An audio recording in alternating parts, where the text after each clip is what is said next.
All right, y'all, we're almost at the season finale. So let's recap episode 10. The Trader season 4, episode 10. Recap, Don't Say Sorry. I've been reading from Mr. Andrews' the ringer.com article and giving my little 2 cents on it here and there. But I wanted to look at decider.com just to kind of put a little twist or put a little variety in these recaps. Plus, I like reading these articles because I like to hear other people's thoughts and perspectives on the show. Episode 10 was epic. It kind of gave me another boost of energy to continue watching, because after all the housewives are gone, it's kind of like, Monet's gone, Candace is gone, Dorinda's gone, Lisa's gone. Nobody care about Caroline.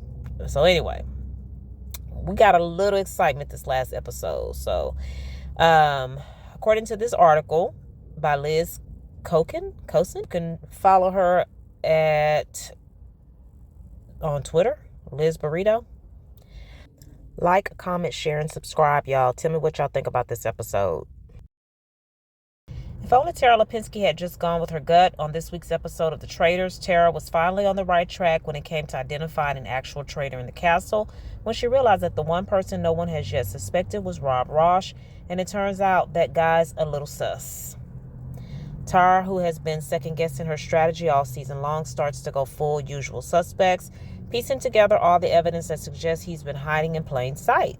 Candace Dillard Bassett, 2 throwaway votes. Sorry, but that's how we spell it now. Tanks tomorrow for him at the round table. The cool as a cucumber presence he has cultivated. All signs are pointing to him. Early on in the episode, Tara confides these thoughts to Natalie Anderson about how the traitor must be Rob, and in fact telling Natalie she was certain that it's not you, earning Natalie's trust. Natalie is fully on board in banishing Rob, and it seems like the 2 women might be able to lobby the rest of the faithfuls into voting him out too. But it all falls apart in the end when Tara veers away from this plan and leaves Natalie high and dry. Before we get to the banishment, though, let's dive into the previous night's murder. At breakfast, as the competitors wait to see which of them will not be returning, the mood seems deflated. The weight of being a traitor is clearly weighing on Rob, who is especially quiet, and everyone else's emotions can best be described as exhausted and defeated. When Natalie walks in the door and they learn that it was Kristen Kish who was murdered, which, guys, I was ready for Kristen to go. Kristen was starting to get on my nerves. It's like, you're all deep in thought, and you are so in tune with who is and who isn't the traitor. Why haven't you found out Rob yet? So Rob been under your nose all this time, then all of a sudden you start suspecting Eric as soon as he pops up as a traitor. So anyway, there's no excitement when they see Natalie. Instead, they all seem disappointed that Kristen was the latest victim. Dang. Kristen herself is also disappointed when she learns she was murdered. She calmly explains that she was the most faithful of the faithfuls. I don't think many people doubted that, and I think the traitors knew that. Kristen's observant eye and chill demeanor will be missed because, with the exception of Mark Ballas, everyone else will be running on pure emotion from here on out this week. And I just want to note that Mark is my dude. I want Mark to win from Dancing with the Stars. I've talked about him, not from day one, but early on in the season. I said I wanted Mark to win. After breakfast, they head out to their mission at a fairground where Alan Cumming reveals they'll have to spin around on a carousel, and once dizzy, they have to run around to locate and rip apart stuffed animal carnival prizes to find money hidden inside. Now, that was good that they didn't tell them they'd be removing a chair, because I think they would have all played differently had they known they would be removing a chair and the last person back wouldn't get a seat. So then they'll have to return with that money to the carousel where a seat or 2 will be removed, musical chair style. Only one competitor will remain by the end, and that person will win a shield. Tara and Eric Nam are excused from the dizzy spinning portion for medical reasons that are none of my business, but now I really need to know more. I know, right? Like, if you couldn't participate in the challenge, you should have went home, in my opinion. or should have been on the chopping block. They are replaced on the carousel by Tara and Eric, doppelganger dummies, but are able to participate in the money-grabbing portion of the game. So I don't know if they fixed that game to where Eric and Tara wouldn't have an advantage. I don't think they did enough to prevent them from having an advantage. Just my opinion. In the very first round, Rob is the last to find any money, and there's no seat for him on the carousel. His reaction is very un-Rob-like. He immediately lashes out at Mark for only finding a stuffed animal worth $750, while Rob found one worth $2,500, but now finds himself eliminated from the game and out of contention for the shield. He is proper pissed off, Mara states. He is. It's weird. But while some of the contestants, Natalie, seem suspicious and suggest that he's acting, I'm inclined to think he's reaching an emotional breaking point in this game. No, I think he's acting. Because if he knows, more than likely he has the strongest chance of winning, you're gonna win all of it. I think if you're gonna win all of it, I mean, why are you tripping over $2,500? Plus you got money for being there in the first place. So he was acting, in my opinion. Mark also realizes after this interaction that maybe Rob is not the ally he once thought he was.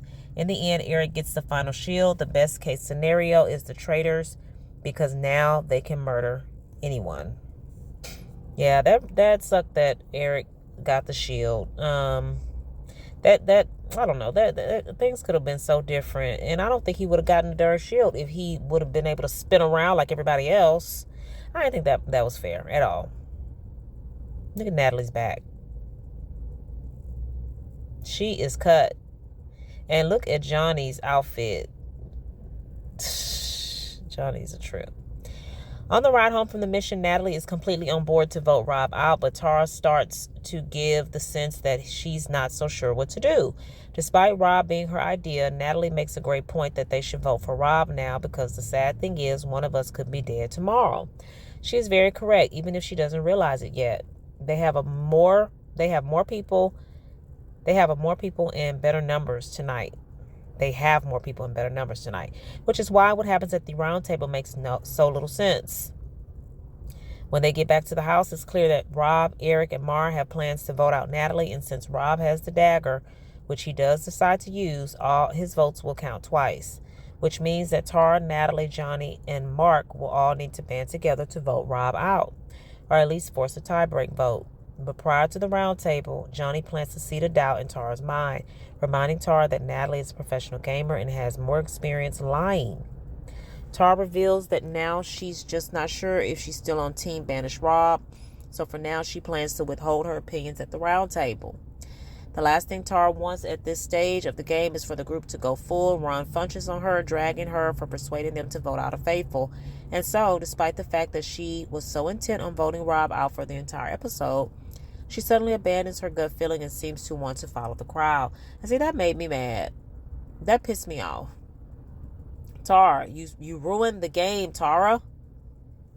At the round table, Rob puts, and did y'all see where Tara says she didn't go to the reunion because of medical issues? I have to watch that video, but part of me thinks she didn't go because she didn't want people to blame her for, changing the outcome of the game. All right, at the round table, Rob puts Natalie's name out there, and Natalie then turns it on Rob and targets him. But when she sees Tara not coming to her aid, she starts to think Tara played her. Natalie is completely on an island onto herself in this situation. Can I be a little bit honest? I do feel a little bit blitzed. I listened to people in this game today, and I was told something else by some people, and now it's very different. And see, at that point, Natalie should have said who said what. She's held back too much to her detriment. Tara knows she's the person Natalie is talking about, but she doesn't really offer a real defense for her actions. When it comes time to vote, Natalie switches her plan to vote for Rob and instead votes for Tara, but everyone else, including Tara, casts their vote to banish Natalie. When Eric flips his chalkboard over to reveal Natalie's name, he apologizes profusely, and when it's Johnny's turn to reveal his vote, Natalie just tells him, "Don't say sorry.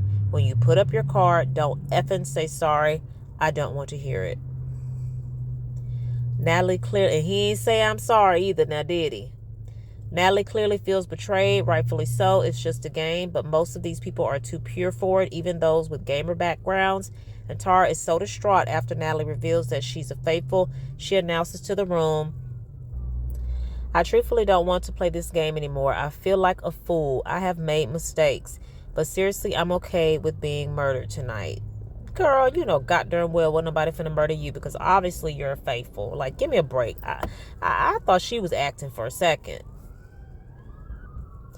And for this week's murder, whether it's Tara or another faithful, it will take place in front of everyone. After Eric and Rob selected the player they want to kill, the entire group is summoned outside the castle where an open coffin awaits. Alan explains that the victim will be brutally murdered right here, right now, in front of everyone. It's the traitor's final murder of the season. What with the finale coming up next week, but alas, we're going to have to wait till next time for the victim's body to be identified. All right, now quickly I'm going to visit my boy Andrew's Guadaro's recap / power rankings for episode 10. Of course, in memoriam, we got Christian Kish murdered. All right, Natalie Anderson banished. Here's the power rankings. Andrew thinks Tara's the next to go.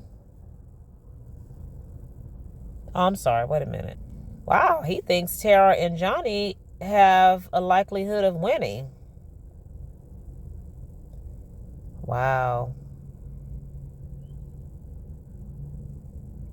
Yeah, because her pleading for them to murder her may work to her advantage. And then Rob is third as far as having a chance to win. He says there seem to be 3 possible outcomes now. 1, Tara and Johnny win. 2, Tara or Johnny goes home and a small assortment of faithfuls win.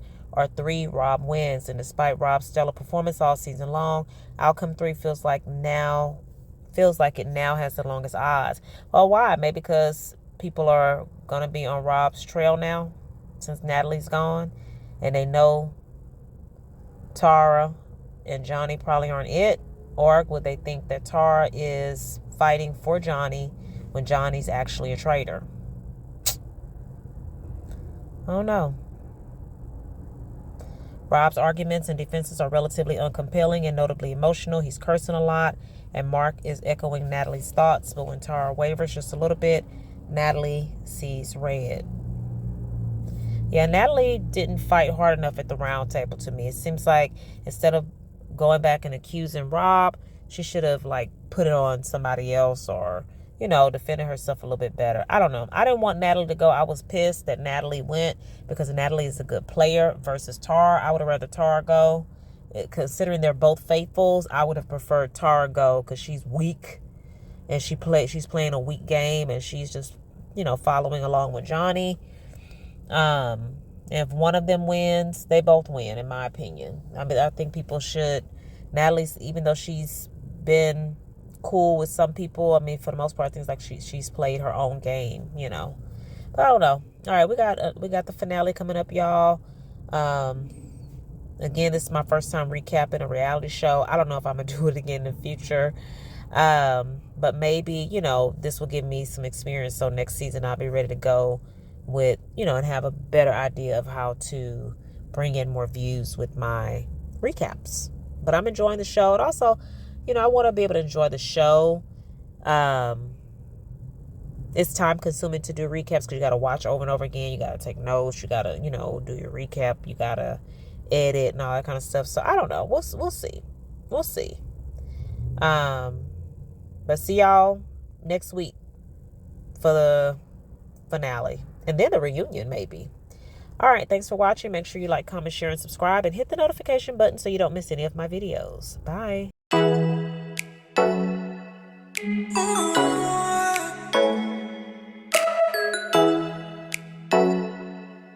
Oh.